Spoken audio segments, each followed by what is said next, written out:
Hello students, welcome to Spectra Educational Academy. In this video, I am going to explain VSAQs in the chapter more units and measurements. Okay, let us proceed with the question number 1. First, let me read the question.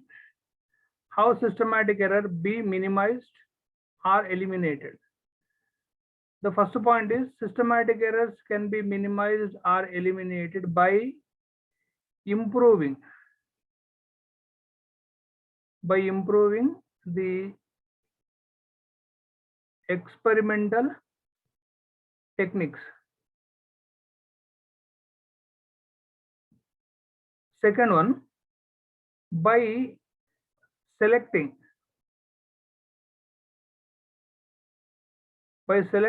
the better instruments.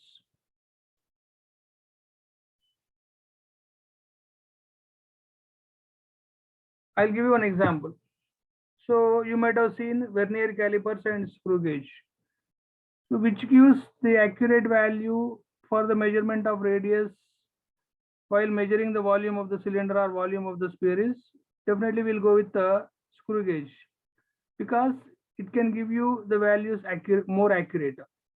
So therefore, screw gauge is the better instrument. And third is by removing personal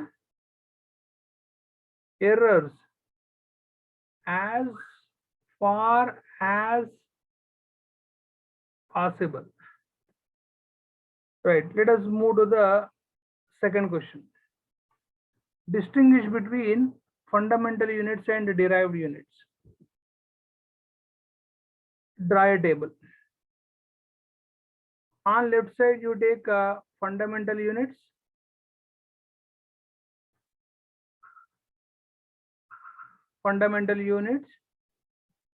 Right side, you take derived units.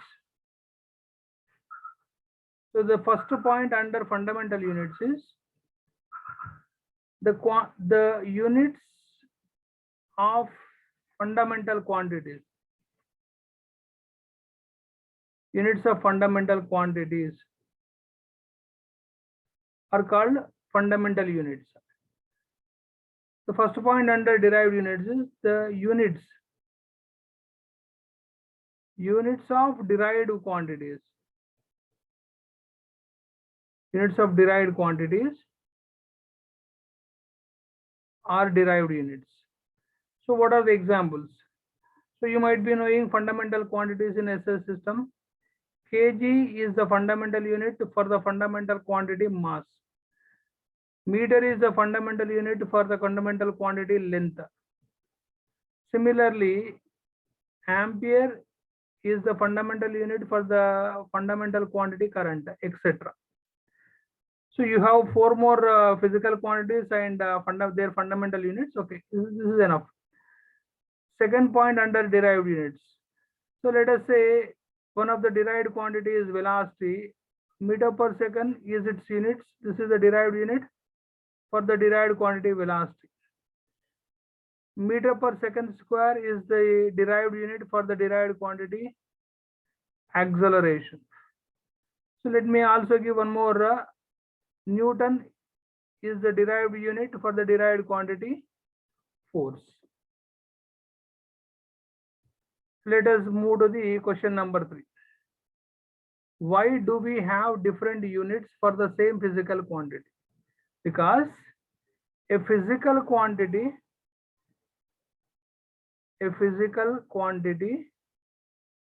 has wide range of magnitudes.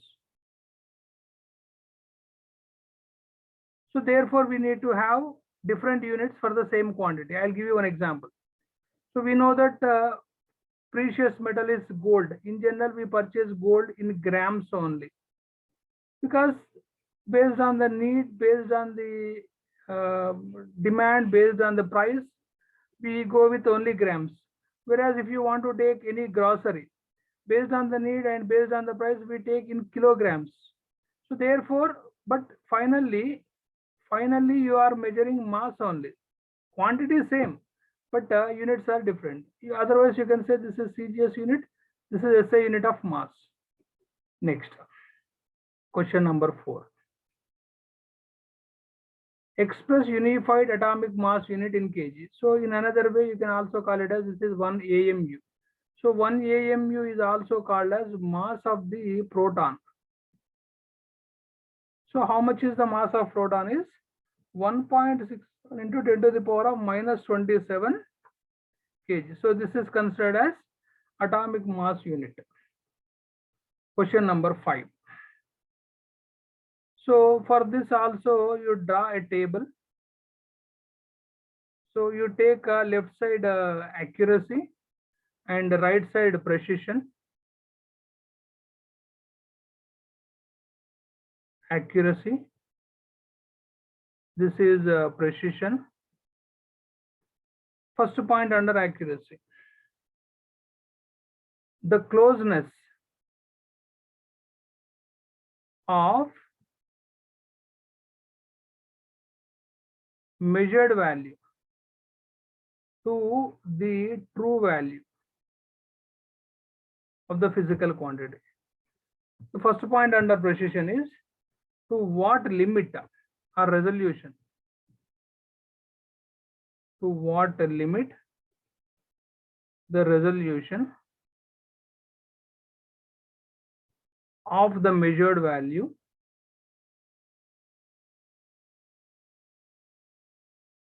to the true value. I'll give you an example. First, let me complete second point also. It depends on errors. Second point under the precision is it do not depend. It does not depend on errors. So you can understand precision and accuracy like this. Suppose you are doing experiment to determine value of g, acceleration due to gravity. Let us say in general, while doing the numerical, we take 9.8 meter per second square. Suppose you are doing the experiment. So after the completion of experiment, you got the value 9.7 meter per second square. If you repeat the experiment, you got the value 9.678. You can ask me, which is missing the accuracy, which is missing the precision. So 9.7 is close to 9.8, fine. But you don't have more numbers after the decimal point. So therefore, this is missing precision. First one missing precision. So looking at the second one. So it has more decimal points. It has more digits after the decimal point. So therefore, it is having precision, but it is not close to 9.8 compared to 9.7. So this is missing accuracy. Suppose if you repeat the experiment. So let us say you might have got in the third case 9.785, let us say. So you can say that this has both accuracy and precision. So this is the way to understand resolution and closeness of the measured value. Moving to the question number 6. This is a numerical based on the errors in addition, subtraction, multiplication, and powers. So a physical quantity. So this particular question is based on errors in powers. The physical quantity X is related to 4 measurable quantities A, B, C, and D as follows. So X is equal to mentioned A square, B cube, C to the power of 5/2, and D square. So the percentage error in the measurement of A, B, C, and D are 1%, 2%, 3%, and 4%. What is the percentage error in X? So just you get back the formula. Percentage error in X is delta X by X. Since A is having power 2, this is the technique when you determine errors in powers. So you'll have to write 2 into delta A by A plus. Since B is having power 3, 3 into delta B by B. Since C is having power this one, you have to write 5/2 into delta C by C. And last, since D is having power 2, so therefore 2 into delta D by D. Now you need to substitute the values. How much is delta A by A is given? It is 1%. Next, 3 into how much is delta B is given? 2%. 5 by 2 with delta C by C is given 3%. 2 into delta D by D, that is given 4%. Now if you simplify this, this is 2 plus 6 plus, so this is going to be 1.5. So if you multiply 1.5 with 5, it will be 7.5 plus 8. So how much is now? This is going to be 15.5, 21.5, and finally you'll get 23.5 is the percentage error in X. Now, the same way you have another question. First, you need to write the formula for the volume of the sphere. First, let me read the question. The error in the measurement of radius of a sphere is 1%. What is the error in the measurement of the volume of sphere? So this is question number 8. First, you get back the formula for volume of sphere. So it is 4 by 3 pi r cube. So here 4 by 3 and pi are the numerical values only. It's not the physical quantity. So now you are going to find out. So V proportional to R cube, you can say. So when you come to percentage error questions, delta V by V, this is percentage error in the volume is equal to, since R is having power 3, this will be delta R by R. So in the question, it is mentioned that delta R by R is 1%. So this is going to be multiplied with 1. So your answer will be 3%. So percentage error in the volume is 3%. Moving to the next question. That is question number 9. So this is question number, previous one is question number 7. Now this one is question number 8. Yeah. Percentage error in the mass and velocity are 2% and 3% respectively.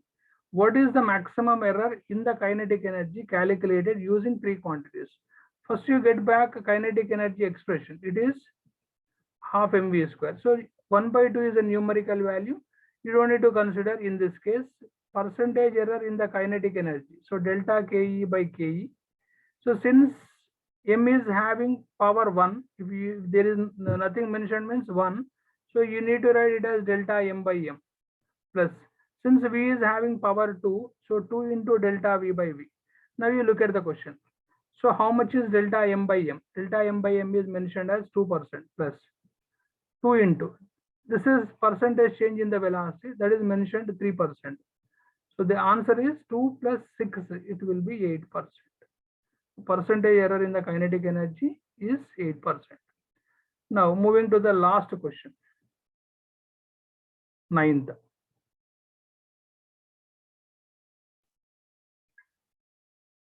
The definition of significant numbers is the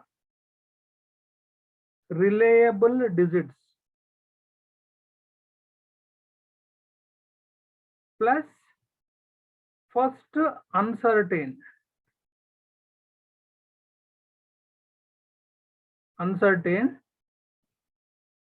digits are known as significant numbers. I'll tell you one example. Suppose if you take a number, let us say 10 to 20, the reliable digit is 1 up to 20. So because up to 19 in particular, up to 19 reliable digits, whereas uncertain digit is the second one. So 0 to 9, so are uncertain. So we'll continue to write 1 up to 19. Therefore, 1 is considered as reliable and 0, 1, 2, 3 up to 9 are considered as uncertain digits. This is for 2 digits numbers. And in addition to that, there is another part. Write the number of significant digits in the measurement of 0.002308. So there are some conditions here actually. So what are the conditions is, if there is non-zero digit, and one moreover, all non-zero digits,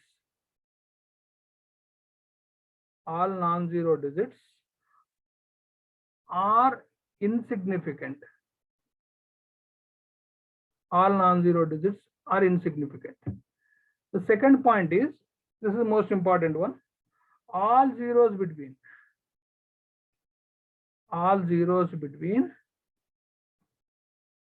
two non-zero digits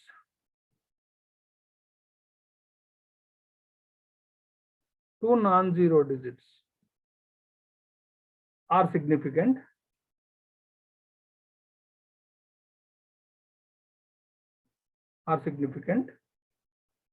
No matter where the decimal point is. No matter where the decimal point is.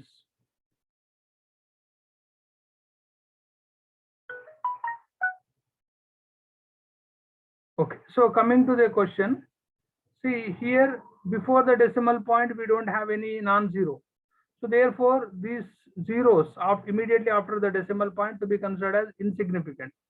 So now there is also zero in between the two non-zeros. So therefore, this zero will become significant. So how many significant figures here? 4 significant. 4 significant. Suppose if you take a number 23 meters, if you convert it into centimeters, you will have to write 23 into 100 centimeters. So therefore, you can write the number, no problem, 2300. But in this, only 2 and 3 are significant. So only 2 digits are significant. Suppose in case you are writing 23001, then all 5 will become significant. Suppose if there is another number that 1.00801. So therefore, these zeros after the decimal point are falling in between non-zero. So therefore, now even these zeros also become significant. So now how many are significant? 1, 2, 3, 4, 5, 6. So now 6 digits are significant. So students, in my next video, I'll continue with VSAQs in the chapter of physical world. Thank you very much for watching my video, but don't forget to share and subscribe with your friends. Thank you very much.